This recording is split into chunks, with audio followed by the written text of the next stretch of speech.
The owner of the building that collapsed in Bangladesh appeared in court today wearing a bulletproof jacket and helmet. Mohammad Sohel Rana was arrested yesterday as authorities said he attempted to flee across the border to India. Rescue efforts continue today at the site near Dhaka, where the 8-story building housing garment factories collapsed last week. Though government officials said hope was fading of finding more survivors, according to the Daily Star. The Institute for Global Labor and Human Rights, which has an office in Dhaka, said more than 400 were killed and about 1,000 remain missing. For more, we're joined by Liana Foxvog, organizing director with the International Labor Rights Forum. Welcome to FSRN. Thanks very much, Dorian. There's been a lot of focus on the local building owner, factory owners, and possible corruption or violations of standards that put these workers into an unsafe and a deadly building. Those are all valid questions, but I want to focus on the U.S.-based companies that are getting products from these factories. First, who are they? Most of the companies that you and I are familiar with, most of the companies that we see when we go to the mall or department stores, they are the ones that are getting their clothing from Bangladesh. Bangladesh is the second largest exporter of clothing. Just behind China, Bangladesh is on par to surpass China in terms of exports. The country has 4 million garment workers and 5,000 garment factories. In terms of the collapsed building at Rana Plaza, we're still working with labor organizers and unions on the ground that are photographing documents found in the collapse to try to track which are the brands and buyers that were doing business with the 6 garment factories on site.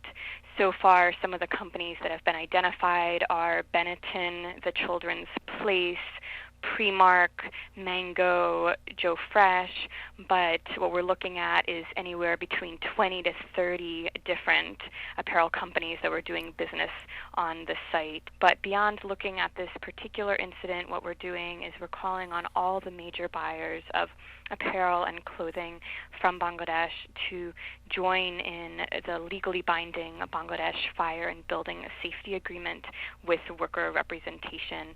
And that's why we launched a petition yesterday on Walmart, Gap, and H&M, which are the largest buyers of apparel from Bangladesh, to ensure that they bring their factories up to par with safe working conditions as soon as possible. Well, you mentioned as part of this petition to make a policy that is what you call legally binding under the current law or the current policy. What is their obligation to ensure safe and humane working conditions in Bangladesh? U.S. and European brands and retailers are absolutely accountable and legally required to uphold safe working conditions in their supply chain. In fact, they should be accountable to Bangladesh's own fire and building code, which is unfortunately not enforced appropriately. Also, these buyers have their own codes of conduct, but they're not appropriately implementing or enforcing their own codes of conduct. As you noted, your organization and others are still confirming the extent of the companies that were getting products from factories at this building. When we reached out to Walmart last week, they said that they were investigating it. They're still not confirming if they had a supplier there.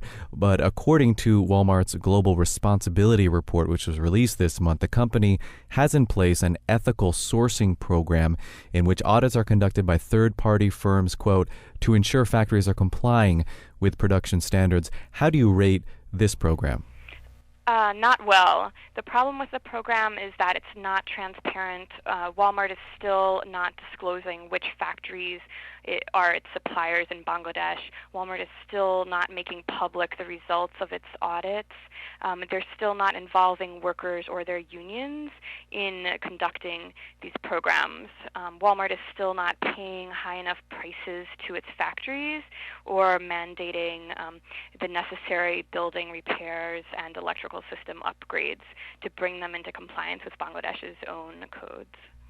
Liana Foxvog, we've been talking about efforts within the U.S. to bring some accountability or responsibility to the companies that do use these factories, but there also have been movements within Bangladesh. Even in advance of this building collapse, workers said they were noting a crack in the building. They had brought that to authorities, but they were forced to return to work. After the collapse, there were widespread protests in the area, protesting the working conditions.